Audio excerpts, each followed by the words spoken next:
صل على محمد صل على الشفيع صل على محمد वो जो न थे तो कुछ न था वो जो न हो तो कुछ न हो जान है वो जान की जान है वो जान की जान है तो जहान है सल्ले अला नबीना सल्ले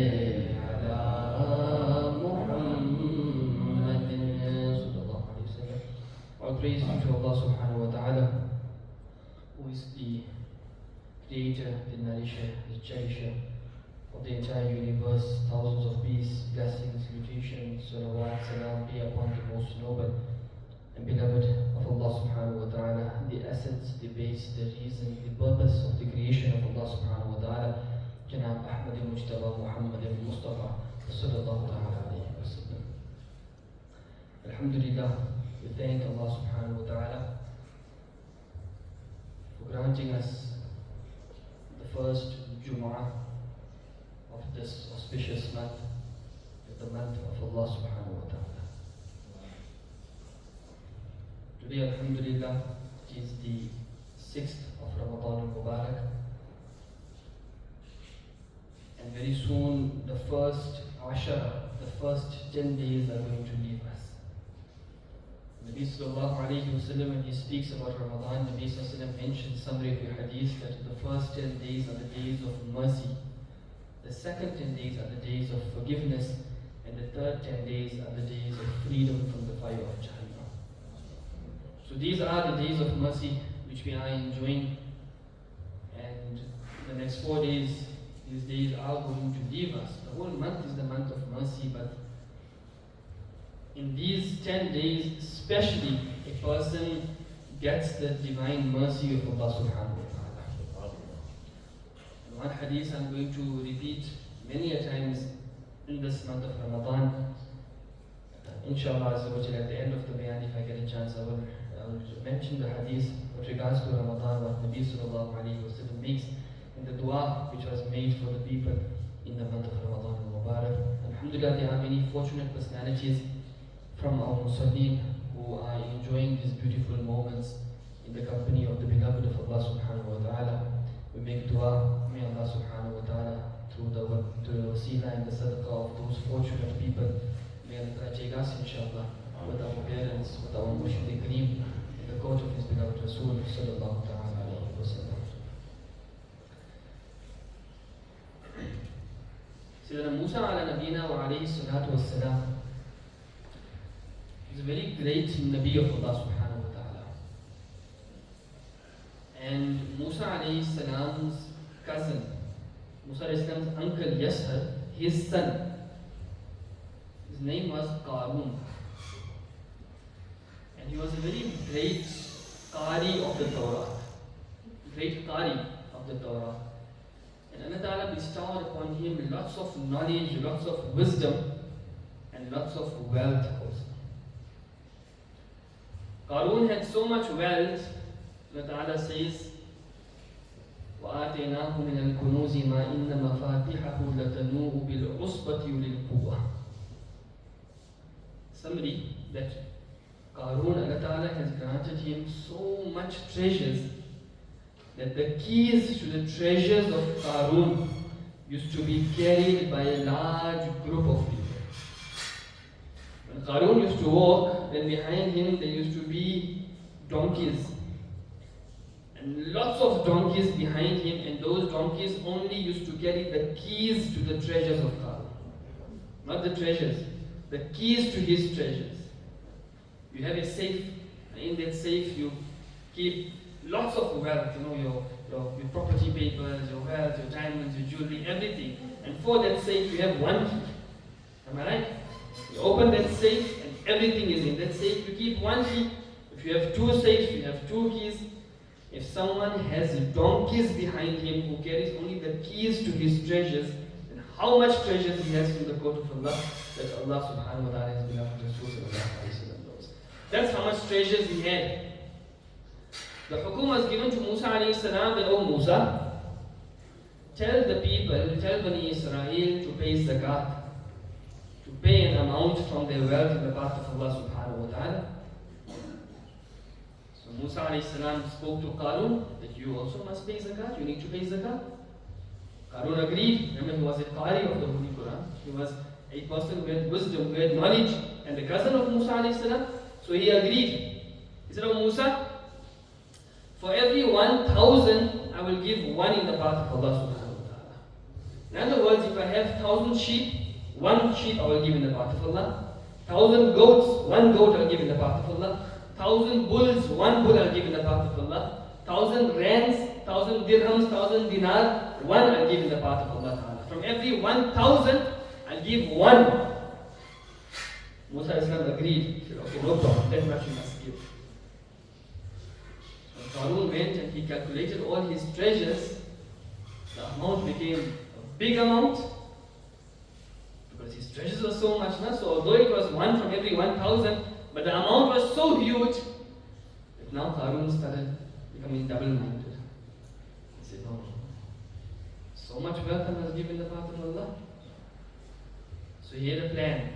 I must save myself from I must try to make a plan in such a way that I must not give this zakat. I must not give this money to Musa alayhi salam. So he called the people of Bani Israel and he said, listen, Musa, he's asking you all to pay zakat. This is actually a trick. And he wants to take all the wealth, all the money from you and keep it for himself. So don't give any money to Musa. Don't give any zakat to Musa. So people ask them, what must we do? Bani Israel was also Bani Israel, In the Holy Quran you will see many of the incidents, they were actually fools. Such gullible people that it would take them not even a second to be misguided. That's how they were, Bani Israel. So when Qarun told them Musa alayhi salam is taking the wealth, he wants to take it for himself, they asked him, what must we do? He said, I have a plan. I'm going to call a woman and I'm going to pay her. And I will tell her to put a false accusation of zina, of fornication upon Musa alayhi salam in front of everyone. And when she falsely accuses him, then immediately the respect of Musa alayhi salam will drop and nobody will give their wealth to Musa alayhi salam. Just to save that money amount, you mustn't give it to Musa alayhi salam. He planned this entire disgusting plot against Musa alayhi salam. So he called a woman and he gave her 1,000 gold coins and 1,000 silver coins. And besides that, he promised her many gifts. I said, I give you all of this here. The only thing you must do is in front of everyone, you must accuse Musa alayhi salam of committing zina. So Qarun went, the lady agreed. Qarun rushed to Musa alayhi salam and said, oh Musa, Bani Israel is waiting for you, that you must come and give a bayan, you must come and give a discourse, come and give your nasihat, come and advise them. So Musa alayhi salam came to Bani Israel, and on that day the topic was about committing zina. So Musa alayhi salam said, if anyone commits zina, and if he is not married, then he must whip that person 80 lashes. And if someone is married and he commits zina, then you must stone him to death. So Qarun stood up. He said, oh Musa, these laws which you are mentioning, these laws, will it be applied to you also? If you commit that sinful act? Musa said, yes. Even if I, Ma'adallah, commit an act like that, the punishment will be applied to me also. Qarun said, then what are you going to say about this lady who claims that you have committed zina with her? So Musa alayhi salam asked, where is that lady? The lady stood up. As soon as she stood up in front of Musa alayhi salam said, oh lady, I give you an oath, I give you a qasam of that Allah subhanahu wa ta'ala who split the river for you when you were running away from Fir'aun. And he made a path in the river, he saved you from Fir'aun. I give you an oath of that creator, of that Lord. Are you speaking the truth or are you lying? The girl was in front of Musa alayhi salam, Prophet of Allah, and that too, that Prophet whose wrath was known amongst people. Musa was a very Jalali Nabi. So when she stood, she started shivering. She said, "Oh Musa, please forgive me. Qarun gave me money, he gave me wealth, and he said I must put this false accusation upon you because they didn't want to pay zakat, they didn't want to give any of their wealth to you. That is why they planned this entire plot." Musa started crying.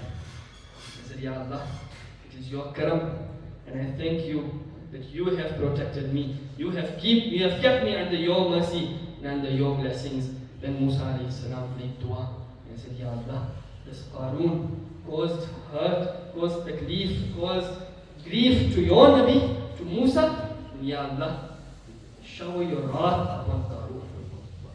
Immediately Allah Ta'ala sent wahi to Musa, "O Musa, we have made this earth obedient to you. You give the hukum to the earth will do whatever order you give. Zameen ko aapke tabe kar diya.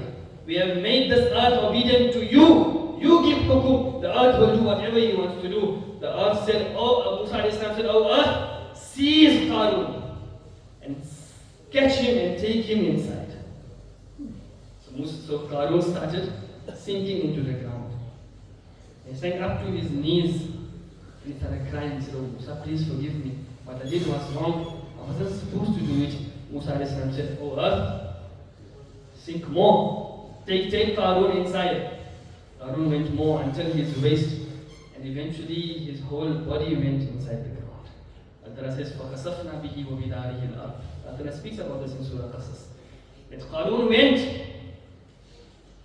Before Qarun went in the earth, Musa alayhi salam made an announcement and he said, "Oh people, Qarun placed a false accusation upon me. If anyone is with Qarun, must stay with him. Anyone is with me, must come with me." So everyone left Qarun. And everyone came to Musa alayhi salam except two people. They stayed with Qarun. So when Qarun went in the earth, those two people also sank into the earth. Then people started saying, Musa alayhi salam, the reason why he did this was so that he can keep all the treasures of Qarun for himself. That's why he made dua that the Qarun must go in the earth. Musa alayhi salam heard this and he made dua. He said, "Oh earth, take all the treasures of Qarun with you. All the treasures, the gold, the luxuries, the wealth, the silver, everything was buried into the ground." After this, ulama kiram mentioned, and take the lesson from this Quranic incident. And they say Qarun had a few bad qualities with him. He was jealous of Musa alayhi salam and Harun alayhi salam. He disobeyed a Nabi, put a false accusation. Despite all of these bad qualities, all of this started because of one bad quality which he had, and that was he refused to pay zakat in the path of Allah subhanahu wa ta'ala. Because of that he planned the entire thing. They just told that I must not take this wealth out, I must not give this wealth in the path of Allah. To save himself from that amount of zakat, he put this entire plan, and ulama kiram mentioned that until Qiyamah, Qarun will keep on sinking in the ground. Will keep on sinking in the ground until Qiyamah. This is a punishment. A person who was a Qari of the Torah, a person who was the cousin of Musa alayhi salam, a person who was a knowledgeable scholar of the Torah, who had ilm, who had wisdom, who had hikmah, and so much bounties. The punishment was that he refused to pay zakat. Allah put him in the ground until Qiyamah he is going to be sinking. This hukum of zakat was not only for the ummah of Musa alayhi salam. This hukum of zakat is for this ummah as well. Approximately 32 places in the Holy Quran, Allah Ta'ala says, "Aqimus salah wa atu zakah. Aqimus salah wa atu zakah." Establish salah and pay zakat. Establish salah, pay zakat. Establish salah, pay zakat. 32 times.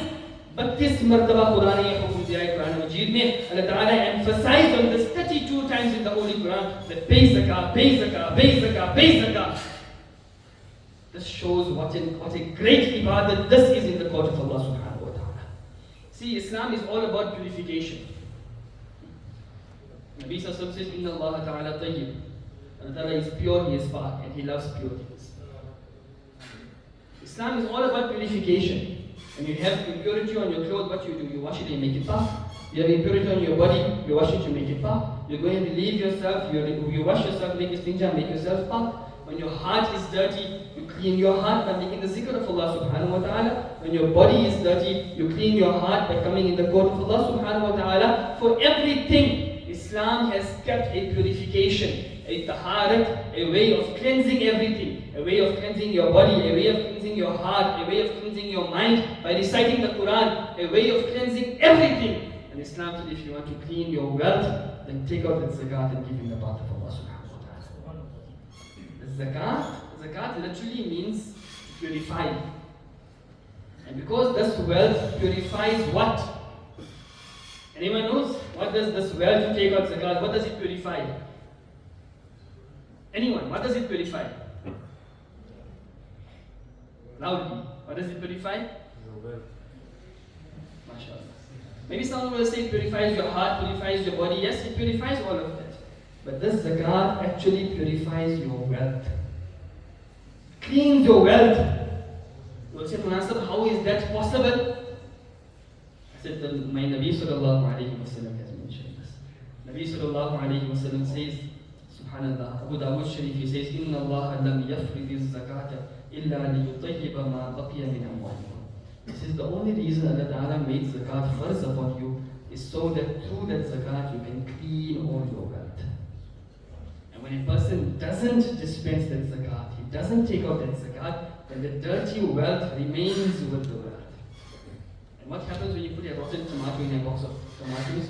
All the tomatoes become rotten. The dirty wealth will make all your wealth dirty. And then what happens? That wealth had to leave. You didn't give it in zakat, and that wealth is going to leave. And how is it going to leave? In those ways which you will not like. Allah gave an option, spend in my path, it's going to purify the wealth. You said, no, I don't want to spend. Allah says, no problem, that money will still go out from you. And how is it going to be taken? Now it's going to be stolen from you. Now it's going to be burnt. Now it's going to be taken. Now it's going to be lost. Now it's going to be destroyed in different forms. Why? Because the option was there that take it and purify all your wealth. You didn't purify your wealth, you kept it dirty. Now the dirty wealth is going to leave you in those ways which you are not going to be happy. Allah Ta'ala is Khaliq, He is Malik, thus everyone must keep in mind. Allah Ta'ala is the owner of everything and everyone. Your life, Allah Ta'ala owns. Your wealth, Allah Ta'ala owns. Everything Allah Ta'ala owns. Each breath you take is owned by Allah subhanahu wa ta'ala. सब कुछ हर चीज का मालिक वही है. उसी ने सब कुछ अता फरमाया है, उसी ने सब कुछ दिया है. He gave you everything. The wealth, He also gave you. He bestowed upon you. When Allah Ta'ala asks for this wealth, doesn't say, go and spend that money in the path of Allah Ta'ala. No, look at the words Allah Ta'ala uses. Allah, Allah, Allah. Keep in mind, Allah Ta'ala is the owner of everything. Na? When He asks for the wealth, He says, Man dhalladhi yuqridu Allah qardan hasana. है कोई जो अल्लाह ताला को अच्छा कर्ज दे? Is there anyone who can give a good loan to Allah subhanahu wa ta'ala? Give a loan to Allah subhanahu wa ta'ala. Allah says, Man dhalladhi yuqridu Allah qardan hasana. Is there anyone willing to give a loan to Allah? What is Allah Ta'ala going to do? فَيُضَاعِفَهُ أَضْعَافًا كَثِيرًا. Allah Ta'ala will multiply that loan many folds for you. Give the loan to Allah Ta'ala. Allah said, I am going to multiply that loan. وَاللَّهُ يَقْبِضُ وَيَبْسُطُ. Allah Ta'ala is the one who increases and decreases. Allah Ta'ala उस कर्ज को बहुत गुना बढ़ाएगा. He will increase that loan many times. Allah Ta'ala mentions in the Hadith al-Qudsi, O Ibn Adam, deposit your money by me. Deposit your money by me. It's not going to be stolen. It's not going to be burnt. It's not going to be taken away. I'm going to give you on that day when you will need it the most. That is the day of Qiyamah. We all look for the best deposit account. Munasab, tell me the best bank, the best savings account I can open. Charges are less, fees is less, and I can get lots of benefits. I said the best account to deposit your wealth is in the account of Allah subhanahu wa ta'ala. Because there you deposit, you must know that definitely there is only profit, there is no loss in the court of Allah subhanahu wa ta'ala. On the day of Qiyamah, when you will be standing in the court of Allah with nothing, then that loan which you put in the path of Allah, that deposit which you made in the deposit account, that deposit which you deposit for the hereafter, Allah will then return it to you and say, Oh my banda, this is all that wealth you kept for me. You gave to me whilst you were in this world, then take all these good deeds from my court. Allah subhanahu wa ta'ala is so merciful, so kareem, so generous, that from this wealth which Allah subhanahu wa ta'ala has granted you, He gave you a law that you must pay zakat. And in that zakat, Allah ta'ala didn't say, give me half of your wealth. No. He didn't say, give me quarter of your wealth. No. He didn't say 2/3. No. He said, from all the wealth you have, first of all calculate and see if you are capable of even giving zakat. If you're not capable of giving zakat, you're not reaching the nisab, the amount, the limit, then don't give zakat. But once you're reaching the limit, make calculations, take out all the necessities of your life. After minusing all the necessities, then whatever you have, from that 2.5% give it in my court. How much?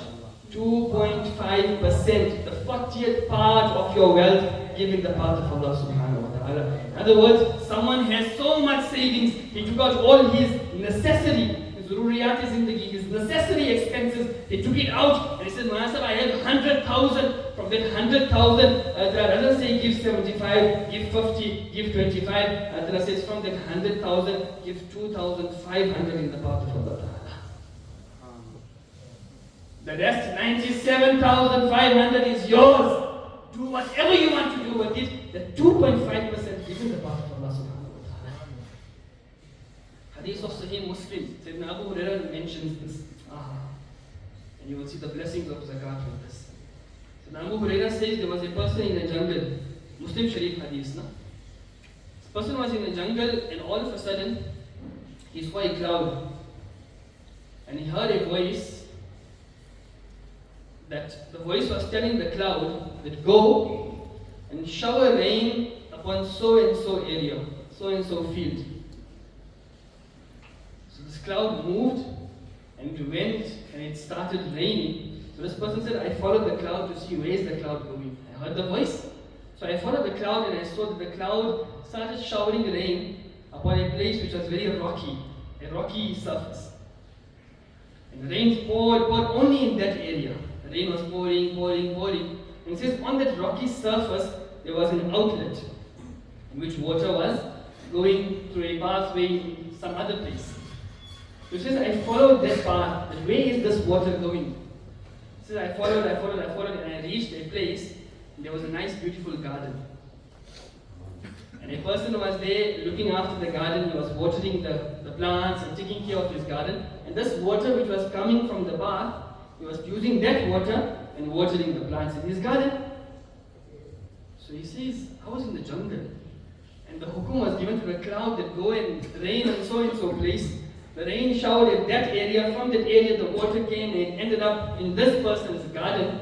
So he said, I went to this person. And I said, what's your name? He said, my name is so and so. And why are you asking my name? He said, because I was in the jungle and I heard a voice saying that, oh cloud, go and shower the rain upon the garden of so and so person. And that so and so person is you. So tell me, what action do you do? That Allah Ta'ala send the rain from that side to come and water your garden here? He says, Allah. He says, I have a habit. Whatever I earn from this garden, from this field, I divide my earnings into 3 parts. One part I keep for myself and my family. एक अपने लिए और माल और बच्चों के लिए मैं खर्च करता हूँ. One I use it for this garden. एक इसी बात के लिए मैं इस्तेमाल करता हूँ. And he says, one part I keep for the path of Allah subhanahu wa ta'ala. 1/3 of my wealth I donate in the path of Allah subhanahu wa ta'ala. Muhaddithin explained, they said a person was giving 1/3 in the path of Allah ta'ala. Allah ta'ala caused a risk to come to him from that place where it wasn't even expected. Allah ta'ala gave the hukum to the cloud that go and shower rain in this person's garden so he can use the water to water his garden. Ulama Ikram said, and that person who gives his wealth in the path of Allah subhanahu wa ta'ala, how much blessings and how much barakah he will receive from the court of Allah, that is something which is beyond your imagination. Nabi sallallahu alayhi wa sallam has taken a qasam and he said, by Allah, you give in the path of Allah, that sadaqah, that charity will not decrease your wealth. Sadaqah se maal mein kami nahi hogi. Khuda ki qasam. And Nabi Sallallahu qasam, and he said that where the sadaqah will not decrease your wealth, the more you give, the more you will receive from the court of Allah subhanahu wa ta'ala. And then Allah Ta'ala is so merciful, I told you, 2.5%. And that 2.5%, He is not asking me every day. He's not saying once every month. He's not saying once every 2 months. He's saying once a year, take out that amount and give in the path of Allah subhanahu wa ta'ala. Someone has 100,000 and he takes out 2.5 every year for the path of Allah ta'ala. Tell me, what is difficult in that? No, we have to save that money. My daughter's getting married, I have to save this money. I want to go for this journey, for this holiday, I have to save my money. I want to buy a car, I have to save this money. I want to do that, I have to save this money. I said, this money you are saving came from the court of Allah subhanahu wa ta'ala. When He is asking you to spend, the least you can do is take it and spend in His path. Keep this hadith in your mind. My Nabi took a qasam. And my Nabi Sallallahu mouth is that mouth, so whatever leaves the mouth of my Nabi Sallallahu Alaihi Wasallam, the dua is immediately accepted in the court of Allah Subhanahu wa Ta'ala. So if Nabi Sallallahu took a qasam and said your wealth is not going to decrease, it is not going to decrease. Alhamdulillah, I have witnessed this personally. Example I'm giving you of myself. I witnessed this personally, that by spending in the path of Allah, your wealth never ever decreases. The more you spend, the more you receive from the court of Allah. Personal example I am giving you. So everyone needs to try this. It is the month of Ramadan. Normally people take out their zakat in the month of Ramadan. Few laws I want to keep in front of you, you must keep in mind, very important. Zakat doesn't mean that you must take out your zakat only in the month of Ramadan. No. That's why it's very important to learn the masail of zakat and the masail of deen. See, when anyone crosses the nisab, there is an amount which Islam has specified. It's approximately 600 grams of silver. If you have to compare it to rands, it's working out to more than 10,500 rands. Every day it will change because the amount of silver changes. If a person has that amount and he crosses that amount, besides his necessary needs, zurriyat zindagi ke ilawa, a person crosses the amount of nisab, then zakat becomes fard upon him. And when does the zakat become fard? Let's say today is the 1st of Shawwal. Okay? And today I got 100,000 rands. So I automatically cross the amount. Today I am sahibi nisab, I am the possessor of the amount, and now zakat is fard upon me. Today on the 1st of Shawwal, I don't have to pay that zakat. Next year, when the 1st of Shawwal will come, the next year on the 1st of Shawwal, I have to pay the zakat of that. So you don't have to pay it immediately now. One whole year has to pass over that wealth. Once the year passes, then you pay zakat of that wealth in the path of Allah subhanahu wa ta'ala. Some people think that zakat needs to be paid in Ramadan. No. Every person's zakat has a different time. Maybe you became the possessor of the nisab in Rabiul Awwal. Maybe I became possessor of nisab in Shawwal. Maybe he became possessor of nisab in Zulqa'dah. So whenever your 1 year will pass, then you will have to pay the zakat. Even if it is 1 day before Ramadan and your 1 year completed, you will have to pay zakat on that day. You cannot delay it. Delaying it even for 1 second, you will be sinful in the court of Allah subhanahu wa ta'ala. This is a very important masala of zakat. And besides this, there are so many laws of zakat. We have numbers on our cell phone of the mechanic, of the doctor, of the lawyer, of everyone. I suggest keep one number of the Mulana Sahib as well. Pick up the phone, send a message to Mulana Sahib, I have this wealth, tell me how much zakat must I pay in the path of Allah Ta'ala, and Mulana Sahib will tell you how much zakat you need to pay. The problem with us is that we do not want to ask anything to Mulana Sahib, because we are our own muftis, we are our own ulama, we have our own knowledge, we know what we can do, what we can't do. Mulana Sahib, I took out this amount, this is my zakat, you do not even know if that was the proper amount of zakat, yes or no. And who will teach you all of this is the Mulana Sahib. Who will teach you all of this is the Imam of the masjid. Who will teach you it's the ulama. But pick up this phone and ask them, Mulana Sahib, guide me, what must I do in this matter? And one more thing I want to inform to you before I leave. I'm taking 2-3 minutes of your time. Allah Ta'ala mentions in the Holy Quran that there are few people, لِلْفُقَرَاءِ الَّذِينَ أُحْصِرُوا فِي سَبِيلِ الله لا يستطيعون ضربا في الأرض يحسبهم الجاهل أغنياء من التعفف. Allah mentioned, he says there are some people, you will see them. In Urdu we call them Safed Posh Log. Those people who do not ask from others. They don't go around begging. They don't go around asking people for money. Allah says the situation of those people is that they are in need of some assistance. Allah says your sadaqah, your charity must be given to those people as well. They are deserving of the charity.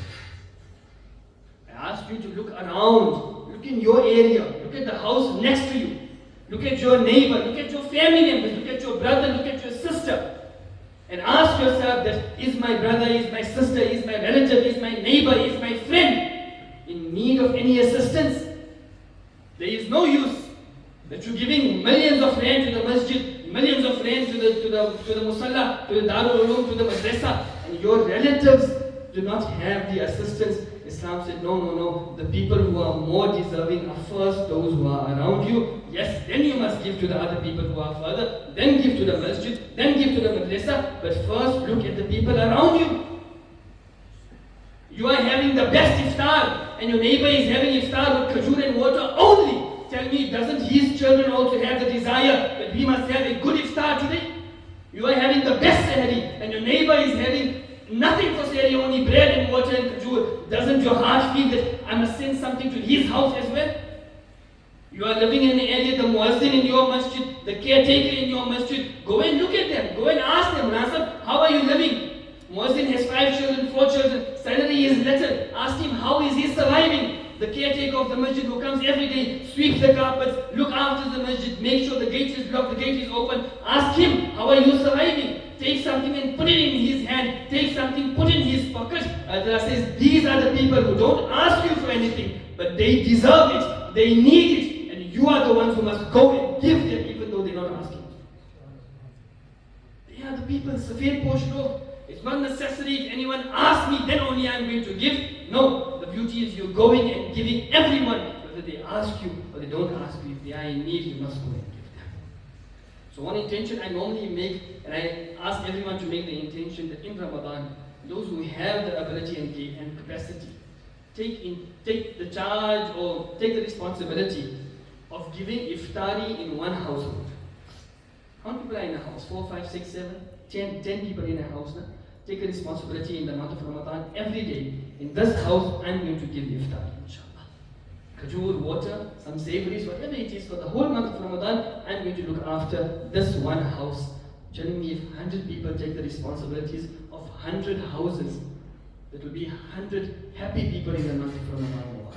100 children will be happy. 100 adults will be happy. 100 people will have something to eat for iftar and sahri. That dua they make at that time, by Allah, that dua is immediately going to be accepted in your favor in the court of Allah subhanahu wa ta'ala. So this is what Islam promotes. That is why Islam has made the entire system of zakat, of sadaqah, of charity, of lillah. Your duty is to give in the path of Allah subhanahu wa ta'ala wholeheartedly. With these words, I also request you that yes, it is important to spend on your relatives. Remember, for zakat, there are some conditions. You can't give zakat to every person. There are some conditions. For that, you need to ask myself, who can I give zakat to, who can I not give zakat to?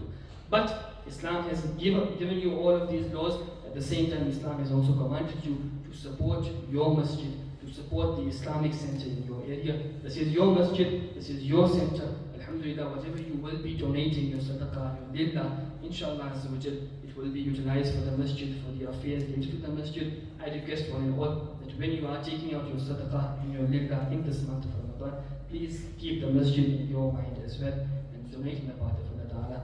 Allah grant all of you abundance of barakah. Ameen, ameen, ameen. Ya Rabbal Alameen. Wa akhiru da'wana.